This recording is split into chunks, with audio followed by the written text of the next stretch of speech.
மத்திய தொழில் பாதுகாப்பு படையின் ஆண்டு விழாவில் மத்திய உள்துறை அமைச்சர் அமித்ஷா பங்கேற்றுள்ளார். அதனை நேரலையில் பார்க்கலாம்.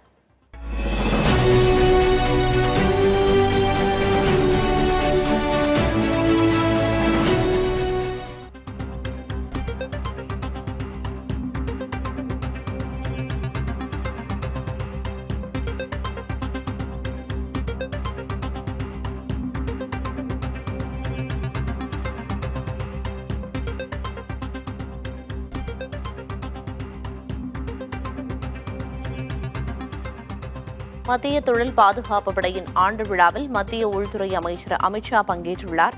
விவரங்களை செய்தியாளர் விக்னேஷ் முத்து வழங்க கேட்கலாம். விக்னேஷ் முத்து, கூடுதல் தகவல் என்ன? மத்திய தொழில்துறை பாதுகாப்பு படையின் CISF ஆட்சேர்ப்பு பயிற்சி மையம் ராணிப்பேட்டை மாவட்டம் அரக்கோணம் அருகே இருக்கக்கூடிய தக்கோலத்தில் செயல்பட்டு வருகிறது.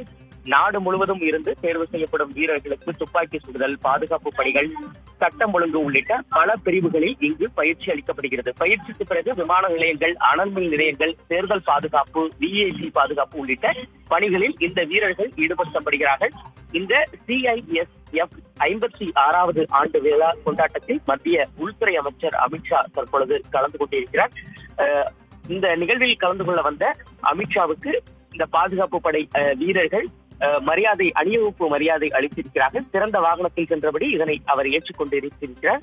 மிக முக்கியமாக நேற்று இரவே அமித்ஷா ராணிப்பேட்டைக்கு வருகை புரிந்தார். இந்த முழுமையான நிகழ்வில் கலந்து கொண்டு உரையாற்றிய பிறகு இங்கிருந்து அவர் மீண்டும் பெங்களூரு சென்று அங்கு நடைபெறும் நிகழ்வில் கலந்து கொள்ள இருக்கிறார்.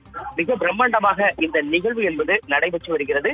காலை சரியாக 8 மணி அளவிலே தொடங்கிய இந்த நிகழ்வு சரியாக 9:55 மணி அளவில் நடைபெற இருக்கிறது. கடலோர பாதுகாப்பு குறித்த விழிப்புணர்வு பரப்புவதற்கு கடத்தல், ஊடுருவு மற்றும் பிற சட்டவிரோத நடவடிக்கைக்கு எதிராக போராடும் இயக்கமாக இந்த CISF செயல்பட்டு வருகிறது. மிக முக்கியமாக ஒரு சைக்கிள் பேரணி என்பது நடத்தப்பட இருக்கிறது. வீடியோ கான்பரன்சிங் மூலமும் அமித்ஷா இதனை தொடங்கி வைக்க இருக்கிறார். பிரியதர்ஷினி, தகவல்களுக்கு நன்றி விக்னேஷ் முத்து. गृह मंत्री भारत सरकार के कार्यकाल में जम्मू कश्मीर राज्य से अनुच्छेद 370 का उन्मूलन एक ऐतिहासिक कदम था।